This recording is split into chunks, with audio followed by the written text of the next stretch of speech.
Bonjour Monsieur Claude Amegavi.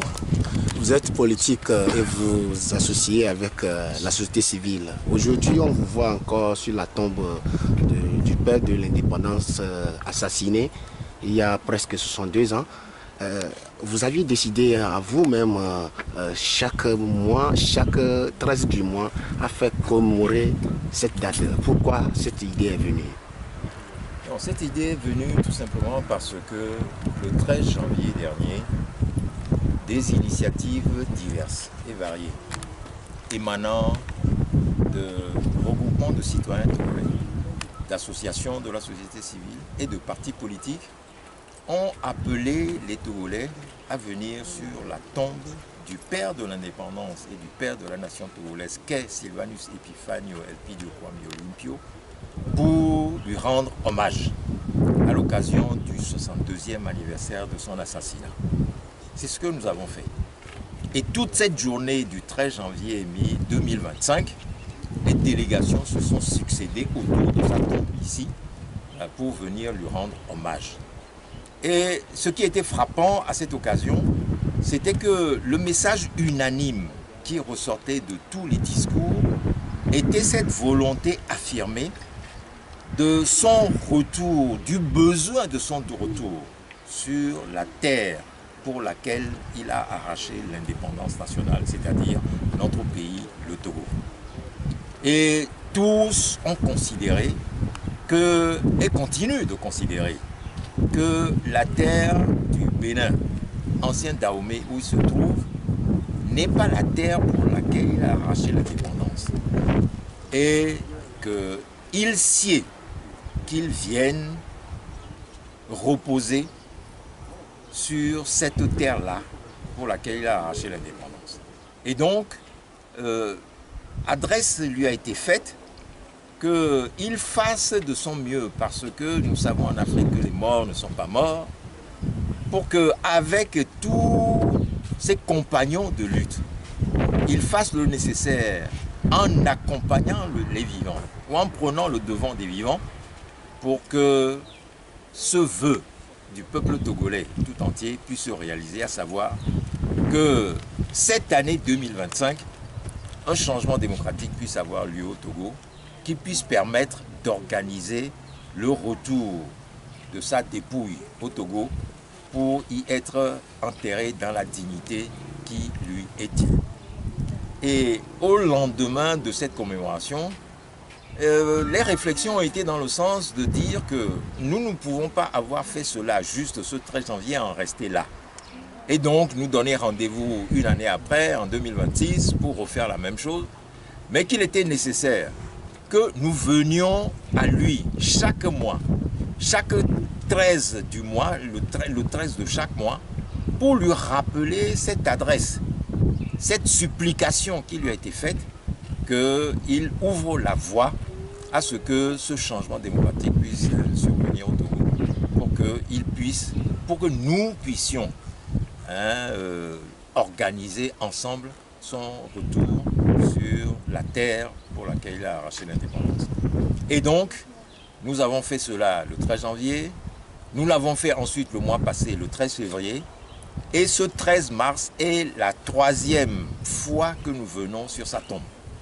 Et nous préparons d'ores et déjà la 4e édition, c'est-à-dire le 13 avril prochain, le mois d'avril étant le mois de l'indépendance du Togo, et nous comptons être ici le 13 avril, 14 jours avant la commémoration de la proclamation de l'indépendance du Togo et avant la conquête de l'indépendance le 27 avril 1958, pour que nous puissions le faire. Et le souhait, le vœu le plus cher que nous avons, c'est que avant que cette commémoration n'arrive, ce 65e anniversaire de l'indépendance de notre pays, que nous puissions avoir la joie de retrouver notre père dans notre pays, ou que nous puissions le raccompagner dans notre pays. C'est-à-dire que le changement démocratique effectif puisse être intervenu pour que nous puissions commémorer dans la liesse l'indépendance nationale retrouvée avec lui, présent sur la terre de nos aïeux en cette année 2025.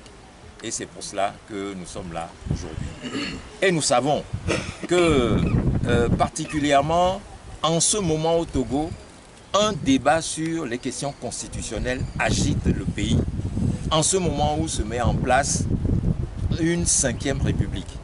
Mais ce qu'il faut dire, c'est que le fondateur de la nation togolaise, c'est Sylvanus Olympio.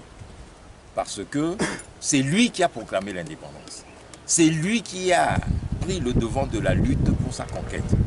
Et c'est lui qui a doté le Togo de la première constitution du Togo. Une constitution démocratique, fondée sur la Déclaration universelle des droits de l'homme, certes de l'ONU, ONU où il a souvent entrepris des voyages pour aller plaider la cause de l'indépendance du Togo jusqu'à ce qu'il puisse l'obtenir effectivement. Et cette première constitution démocratique qu'il a donnée au Togo était fondée sur un régime qui désignait clairement un président de la République élu par le suffrage universel. Aujourd'hui, mais on ne sait plus qui élit un président de la République ou un président du Conseil, c'est selon. Et c'est une cohorte de députés nommés et de sénateurs nommés. Parce que c'est le président de la République qui prend sur lui de nommer 20 parmi les sénateurs qui auront à nommer le président de la République. Ainsi, on dispose des nouvelles institutions. Quelle abomination! C'est-à-dire que le peuple est soustrait du contrôle de ses dirigeants qui ont obligation de reddition de comptes devant lui. À savoir que lorsqu'on vous donne mandat de diriger un pays pour un temps donné, pour une législature donnée, lorsque vous faites bien, on peut vous reconduire. Et une ancienne constitution disposait que le contrat est renouvelable une seule fois. Pas deux. Bien, on a tordu le cou à cela. Eh bien, c'est cela que nous ne voulons plus au Togo. Nous voulons que le droit de sanction du peuple, des dirigeants, lorsqu'ils gèrent mal un pays, puisse leur être rétrocédé et qu'ils aient la possibilité de congédier ceux qui soit commettent des crimes de sang ou soit organisent un pillage économique en règle des richesses nationales du pays ou font souffrir à outrance les citoyens du pays qui sont censés diriger, comme malheureusement c'est le cas de notre pays, le Togo, aujourd'hui. Donc c'est toutes ces abominations que nous voulons voir cesser et c'est pour cela que nous rejetons fermement la 5e République qui a été proclamée.